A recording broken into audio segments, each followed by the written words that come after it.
This podcast episode is brought to you by The Cry Lounge. The Cry Lounge is an independent publishing company founded by this podcast's host, Bonnie Orbison. The Cry Lounge transfers your daydreams onto paper. With 2 book releases the past 2 years, they are preparing to extend their service to other authors and other creatives. To get more details and support this show, there's a link in the description you can check out. The Cry Lounge looks forward to meeting you.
And this was, ladies and gentlemen, the theme song by Sollis, Lightning Bugs. And welcome back with me, the host of this podcast, Bonnie Orbison. Yeah, today's guest was already once in this podcast, just with a bunch of boys surrounding her. We're talking about Issy Allen, the front singer of Barerra, and a super cool vintage woman out of the UK. I remember clearly that TikTok reposted Issy's room on the Pinterest page. Issy, correct me if I'm wrong. But yeah, and she's super kind. It was super lovely talking to her one more time, and she's super cool. And we had a good conversation about our path of this vintage seeking old music lover. Yeah, it was really lovely. And yeah, it was just lovely. Issy is a really, really kind, super dope woman to talk to. So yeah, enjoy this. And if you can't get enough of this episode, I put out a 5-minute preview yesterday on my YouTube channel called the Would You Rather game with Issy Wood, where I ask her personalized would you rather questions, and then I also have asked her the 10 bonus questions what you can get on my buy me a coffee page, so go check it out. The link is in the description, as well as the link to my book. Yes, I'm also not only a podcaster but also an author, and I would love if you would go check out my novel Follow Me. Yeah, have a lot of fun with Issy, and we see us next Sunday again. Bye, and have fun. Ladies and gentlemen, we have Issy Allen here. Hello. How would you describe yourself? Like, I don't want to describe you because I recognize that everybody has an own, like an own way of just seeing themselves. Yeah. Well, I think on my TikTok, everyone assumes I'm really confident, but I'm the most socially awkward person you could ever encounter. Like, I'm so bad in social situations. So I'd say definitely awkward. I remember that was a word that I picked on Bonnie's Legends. Awkward. I'm gonna say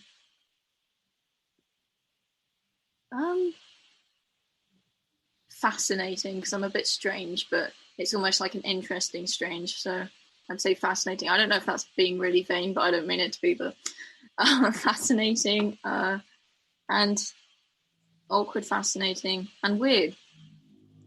Yeah, there we go. How do you, you already named that. You're back here in this podcast. How do you feel about that?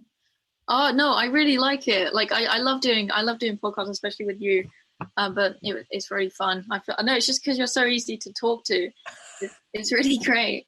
Like sometimes when especially when we're doing it with the band, it's like I don't know when to start speaking, just because in case they start speaking, and it's just like I don't know. But like hell of editing. Yeah, like I can imagine. Yeah, and the last time your mic was like really low, and like I had to. Is it okay now? Oh, my gain's all the way up. It should be. It's good. It's fine now.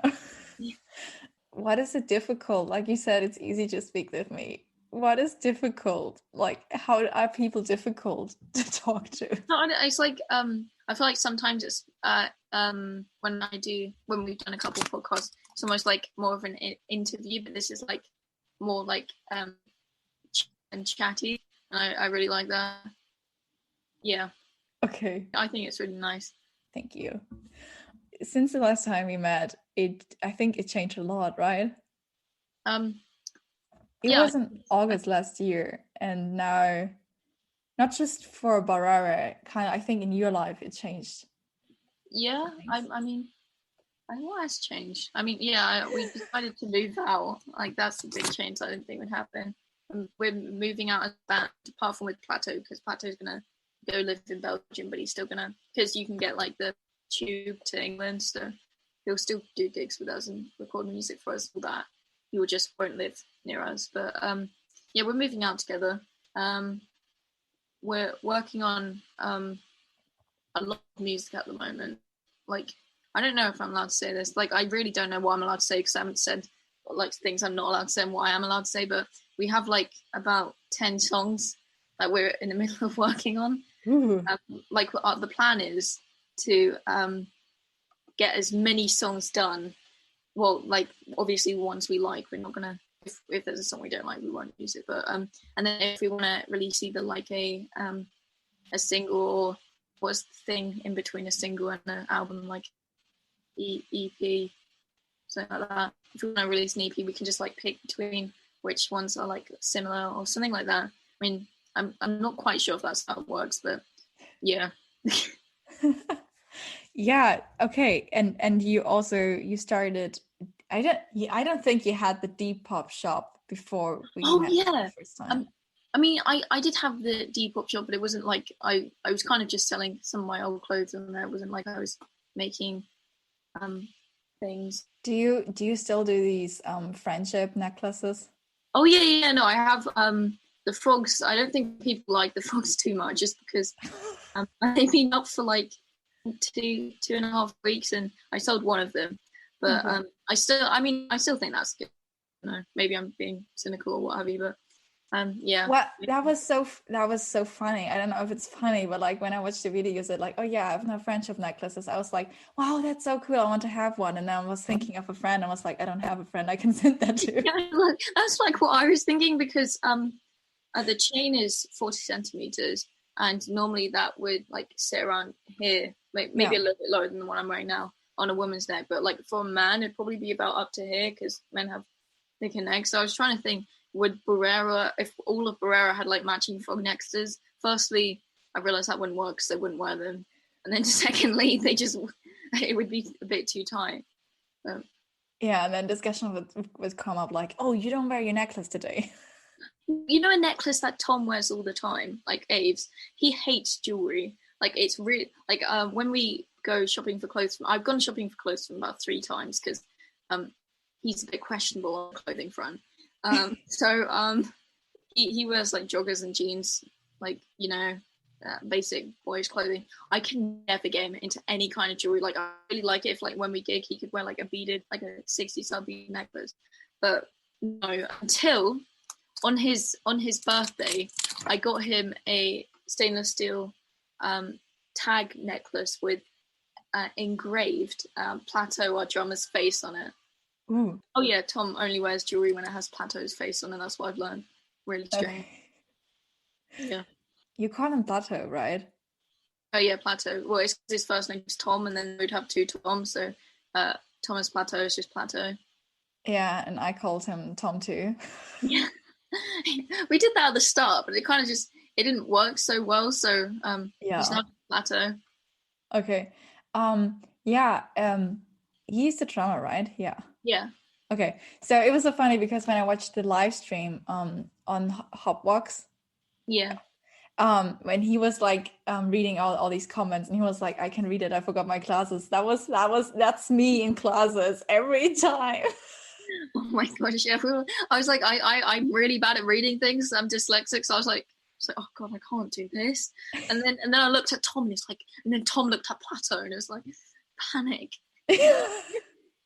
So he's short-sighted then, right? I don't know. I've never realized that he needed glasses. He never mentioned it until then. Okay. So, you know. Yeah. That was so funny. I think I even filmed it and sent it to my best friend who sits always next to me in classes, and I'm like, that's me. Do a meme out of that. Because I don't know. I don't like wearing glasses. And the thing is, now I get my driver's license and I do my driver's license, and I got to the doctor and he was like, yeah, you need glasses to drive the car. And I was like, oh no, this is the worst nightmare of my life. Gosh, yeah. Well, I don't like wearing my glasses because I don't. But I've had a really bad headache today, so I've had to actually wear them. It's fine. So are you like short-sighted or? I don't really know. I just know that this makes the world look clearer. So I don't know what that means, but like, yeah. Yes, my mom was making fun of me and said like, oh, maybe you don't want to see the world clearly. And I was like, wow, thank you. Yeah, so obviously your room is entirely the posters, and Yeah. how did this started? Well, when I was on the ripe old age of 12, so many years ago, I downloaded Pinterest. Mm-hmm. You know, I saw all these cool photos from rooms, vintage rooms, and I was like, I want that. But my mum wouldn't let me. So for like the first year or so, I had like a blue walls, like pretty average room, maybe with like a couple posters, maybe 2 small ones. Then when I was about 14, I decided, right, no, I don't like this. So I got maybe, I got about 6 more on my wall. And I realized, no, that's not enough either. So I had that whole wall in the back. Yeah. Done. Then I still thought my walls on that side were bare. So I did like a full wall on that side. That wall's been replaced. The Pink Floyd, oh, you can't see there. The Pink Floyd was being replaced. It used to have the Beatles on it, but I feel like there were too many Beatles. So I replaced it with Pink Floyd. So that's my Pink Floyd wall. And yeah, it's kind of just accumulated. It's just because I have painted blue walls and I don't like the color. Yeah. So I just use it to almost cover it up. But I counted up. I have about, in my room, I have over, I think it's something like over 200 pictures of just Paul McCartney's face, like from books and like my posters and records and things. Probably a lot more than that, but I just find that really funny. Yes. But are you like such a huge Paul McCartney fan? Oh, he's such a legend. I think I used to be a bigger fan of him than I am now, but I still have the highest respect for him, of course. Yeah. So how did you get into this kind of music? Well, definitely my father, my dad, but it wasn't like this kind of music. My dad used to listen to like 80s glam rock, so like Kiss and Whitesnake was one of them, and you know, all them. Def Leppard, you got all that, and then I used to listen to that, and then I found Queen. I used to be the biggest fan of Queen when I was like really young. I was like when I was about 7, but I only liked their later stuff. Like, what kind of a child? It says I even saw like Brian May when I was like 7, and I still vaguely remember it. He played Bohemian Rhapsody. It was so sick. But yeah, that was cool. And then I maybe when I was about 14, I found Pink Floyd because my dad had it in his CDs. I used to steal my dad's CDs. I still do. And then from there, I found other bands on like Spotify and stuff. Like I started listening to Pink Floyd more when I was about 15. and then like all this psychedelic stuff I started listening to when I started college. Like I went through this massive psychedelic phase, like just as I left school. And then like in college, I was like, that is what I want to be. And I bought all these really weird psychedelic clothes. Like I have so many really peculiar pieces of 60s clothing, which are so ugly, but so cool. Honestly. But yeah, probably. Yeah, but we have one similarity, and that's Queen, being a huge Queen stan in a young age. Yeah, no, I thought it was so cool. I remember one of my favorite songs when I was younger was the song "Who Wants to Live Forever." I don't think that's very late. Considering that how many albums they made, but yeah, I used to be obsessed with that song, even though like it was so depressing, but I just didn't know that. I just thought, oh, it's a sad song they wrote until when I got a bit older, I was like, oh, it's because he was dying. Yeah, and I think the most, I don't know, but the one song of Queen that always makes me cry is Forever, but like the piano version, like this Oh, song just makes me cry. I remember recently, well, it wasn't recently, about a year ago, I like learned how to do like a picking pattern with "Love of My Life" on guitar. And it sounds really cool, but I probably don't know how to do it anymore. Unless I like practice something constantly, I'll just fly out of my mind. Yeah. Yeah. So yeah, I remember, yeah, as I told you, my dad listened to a lot of 70s, 80s rock when I was Yeah, really young. I like especially 80s, but like he liked the 70s rock too. And then we moved out of it, and he was like always forcing me to listen to old music, you know what I mean? yeah, Like he was like, don't start listening to modern music. And I was like, okay, Dad. And my mom was a huge Blondie fan. yeah. So I got from that side as well, the influence of like listening to old music. And then I don't know, I got into watching old movies, and the eight, I think I discovered Queen, maybe six, I don't remember, but I had an earworm of um friends will be friends, Oh, and yes, and my it was playing on the radio, and I just had it spinning in my head the entire day, and then I was like, Dad, what's this song called? And he was like, oh, that's Queen. And so I got into Queen, and then from yeah, Queen I got into all the other stuff. And yeah. I'm so sad because the last 2 years or something I got into modern music, and now I'm listening to a mix of both. But before that I was like really just constantly listening to old music. Like, did that happen to you once too, where you were like switching to a modern direction or not? Yeah. I was like, I started listening to loads of um like retro music, and then maybe when I was about in year 5 or 6, I still listened to some of it, but I also listened to like more modern rock bands, like Fall Out Boy. Somehow I liked that. Honestly, I don't know why. I think it was just because I saw some of my friends doing or listening to them, and I thought, I want to be cool.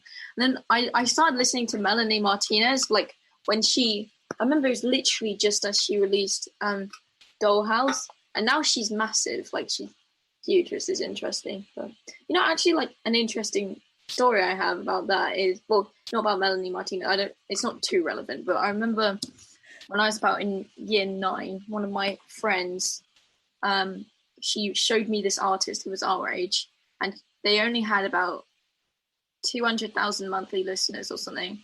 And she was like completely obsessed with them. And then she kind of faded out with it. And that person was Billie Eilish. And now it's like, I know, and I just find that so baffling. Like, literally, I find that so crazy. And I mentioned it to her probably about a year ago, and she was like, "Oh yeah, that was cool." It's like, that's so sick. Like, honestly. And she just, yeah, it was cool. Yeah. Okay, well, that's huge. That's huge. No, I just remember my mom got a new boyfriend, and like he's now her partner. And when we met, he was like so fascinated that I was like listening to old music, because he had never met a young person like me who Yeah. listens to old music. And then I got into modern stuff, and he was like, girl, now you did a terrible mistake. And then suddenly everybody around me told that. And then 1 year ago or something, I said like, okay, you know what, I just mix both of them together. Yeah, no, I see what you mean. Yeah. I do still listen to like a couple more modern artists. Like, I mean, technically Radiohead are quite modern, just because like I know that they release music in the 90s and whatever, but they're like one of their most recent albums, like really recent. Like I can't be bothered to look it up, but you know. And also a song I've been listening to loads, I don't really know why, is probably just because I really like the lyrics in it, is When the World Caves In, which is a popular song on TikTok, and I just think it's a really pretty song. Yeah. Or what I've also discovered is that there are a lot of new artists out there who want to bring the old music back. Yeah. Like your band. Yeah. No, of course. I'm very excited for some of the music to come in Barerra. I know I would describe the album, that Abnormal Beginnings, to mix between classic rock influences, which you can hear, and maybe modern alt rock. But like the new one is more, it's like almost more retro with a more contemporary twist, like the new music we've been looking at. And I think you can also hear how much we've like improved as writers and what have you, like more complex things. And yeah, I'm just really looking forward to it. Yeah, I just remembered that you said in the live stream we did that you recorded a Dreams cover, Oh my god! but you haven't posted it. No. There's a couple covers we've done that we haven't posted. We've done Dreams and Yellow. We are going to put it on YouTube, but Yeah. I don't know why we haven't yet. Honestly, it's so. I think something I really wanted to do was because we wouldn't have a video to go with it. We'd just like have a photo and then the music in the background. I wanted to recreate the Rumors album. Like, you know, there's yeah, the cover, you mean? Yeah. Yeah. But it'd probably have to be me and Plateau, because none of the others have beards. Plateau has a beard.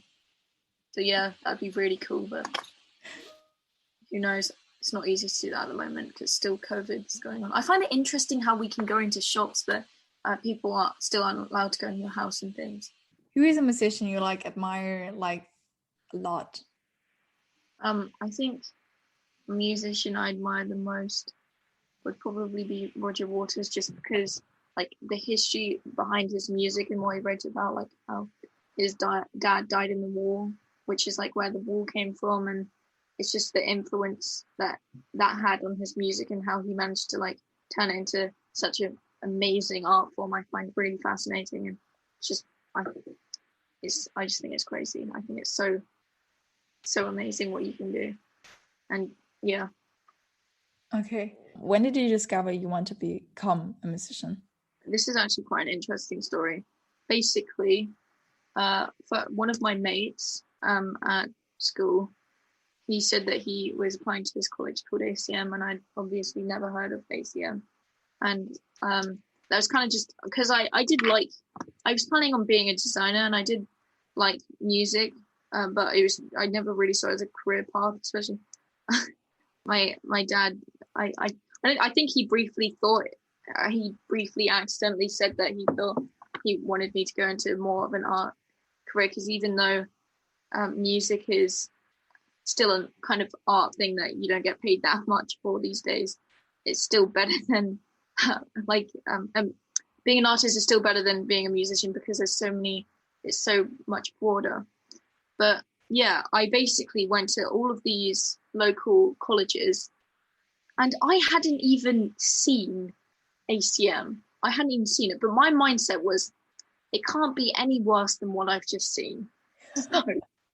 So I went to ACM without even like having any kind of induction, auditioned, I wasn't even meant to be like, because I failed my maths, I wasn't even meant to be doing the 2 years, meant to be doing the 3 years, so I could have some extra time to like sort out music stuff. and they let me in to the 2 year anyway. I don't really know why, which was cool. And then yeah, and then I just everything was just planned out really well, and I found it really fun being there, and I'm so glad as well. I remember I met James's friend, who's our bassist, and that's how I met James and Tom, who are our, you know, Abe's our lead guitarist, James our bassist. And without, like, if I hadn't have gone into the, I feel like I'm rambling too much, but if I hadn't got into the if I hadn't gone into the 2 year course, I wouldn't have been in Barerra. You sing, and do you play also? I play a bit of rhythm guitar, and I'm also currently learning how to play. Well, because I'm obviously not the lead guitarist, I'll always be Tom's role. But when I write things, I think it'd be really helpful for me to know more guitar solo techniques. So when I want to have, if I've written a song and I want a solo in it, I can write something really brief that Tom can work from, so he gets an idea of what I'd like. Yeah. Which, I mean, maybe that makes sense, maybe it doesn't. I really don't know, but yeah, it's just like also skills. I also don't have too much music theory knowledge as much as I should, because I kind of just leave that to Plato because he's really good at music theory. But having that kind of knowledge would be really useful. So yeah. Do you think it would be useful? Because, you know, sometimes you hear from musicians that even didn't know how, you know, like even how to note down their music. And then Paul McCartney doesn't know how to read sheet music, which absolutely baffles me. Yeah, no, I that was kind of my argument when they said, "Oh, you should pick up some more music theory." It's like, yeah, but like, you know, so many great musicians, they don't need it. And it kind of like improves their music because they don't think about it too logically. They just what they think sounds cool. But exactly. I feel like it can also be really helpful because a lot of the music I want to write is made up of really complicated scales that I can't really write without that knowledge. So it just kind of depends what kind of music you want to be working on, I guess. That's at least in my opinion. Yeah. It may be different for other people. It will always be different depending on the person. But yeah, that's my opinion of it. I definitely will think about this when I'm graduating next year, and I am like, one of my main subjects is music, and we do so much music theory, and it's like so stressful. Yeah, I don't think I've ever told any of the members of Barerra just because I was so embarrassed, but I actually failed my music GCSE. Oh. But I think, I'm definitely sure I told them I passed it just because I didn't want to tell them I failed it. But yeah, I there you go. Issy from Barerra failed her music GCSE. Oh, very cool. That's fine. Do anything, kids, if you put your mind up to it. Don't worry. Yeah. I can also cut that out if you want. Oh no, it's alright. I don't mind. I don't mind. It doesn't bother me too much. I finally said it, guys. Yeah, pretty much. It's like it also kind of just proves that it doesn't really show for too much. Like if you, it's like some really famous writers failed their English. Yeah. Like doesn't reflect you as a person at all. It's just can you be bothered to revise? The answer was no, I could not. Yeah, exactly. Yeah. Yeah, it's the same when my music teacher is like saying, I remember the first day, like the first lesson we had the fair, she stood in front of us and was like, everybody will pass in my course. Is that okay? And we were all like, okay. But when did you know you can sing? Like, when did you realize, oh yeah, I can sing? Well, when I was younger, I did like a drama thing where I did singing, like musical theatre, and I always liked singing, but I wasn't very good at it. So I guess I never really knew that I was good at singing. I kind of trained my voice more. I still have like a long way to go because I think I've improved dramatically because when Barerra's done things live, I kind of sometimes panic and then just struggle with some things, but that's just stage fright, I guess, as well. But yeah, it's like training my voice. I think my all my cousins and my sister, we have like all of us can like sing, and I think we get it from our granddad, because he was really good at singing. But cool. Yeah, I think I just had to train my voice more. So I wasn't like really born with it, I guess. I kind of just, yeah, that's how I describe it. I talked to a lot of singers, if they were always confident about singing and that stuff. But yeah, no, I have not been always confident about singing. I wasn't even planning on being the singer in Barerra when me and Tom met to be in a band, honestly. But I sang Can't Help, and then he was like, yeah, you're the singer now. Yeah, that's kind of how it played out. Yeah. Interesting insight on Barerra. And who should have sang then? I don't know. We would have probably just got someone. Probably if it wasn't me singing, we would have probably got a male singer.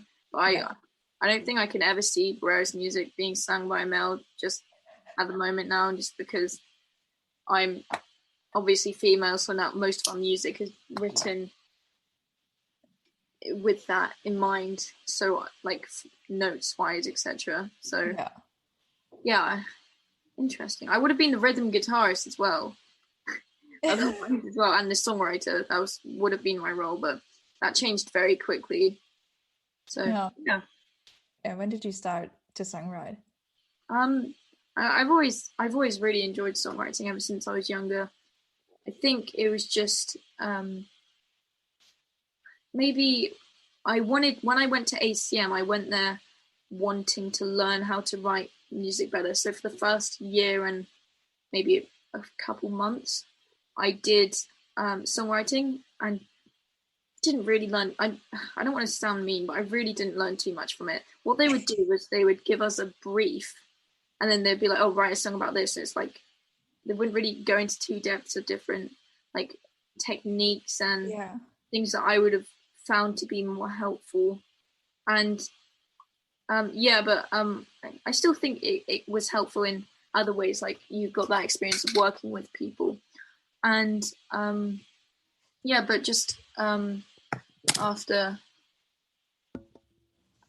after a while, I was like, I need to do vocals more so I can improve my singing. So now I'm on the vocals course.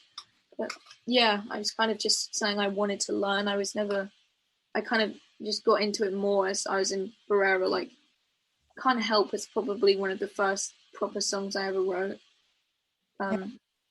Yeah. But it's the same, you know, I'm a writer and I've read all these, because I was like thinking that my first novel, I was like, oh yeah, I have to improve my writing or something, and I have to read books how to write, although I always read my entire life.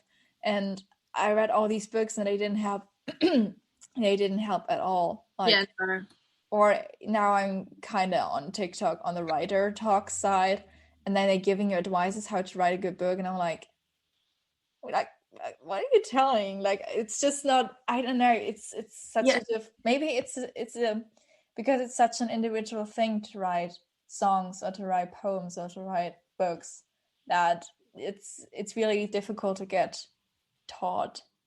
Yeah, no, I see what you mean. I completely agree. I don't think it's kind of like teaching someone how to write poetry, I would describe it to be. It's like you can't really teach someone, it's interpretation. You can show someone how you could do this, that, and the other, but you can't, like, it's almost, it's kind of like teaching someone how to write a book. It's all about how you interpret things and your imagination, you know.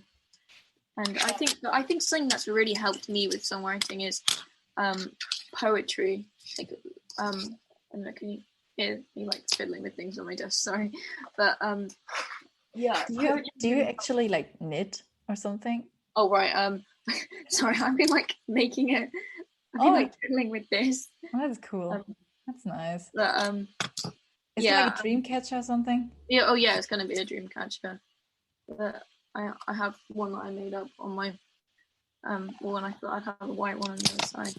But yeah, no, when I think one of the biggest things that helps with songwriting, if there was anything, is literally writing poetry.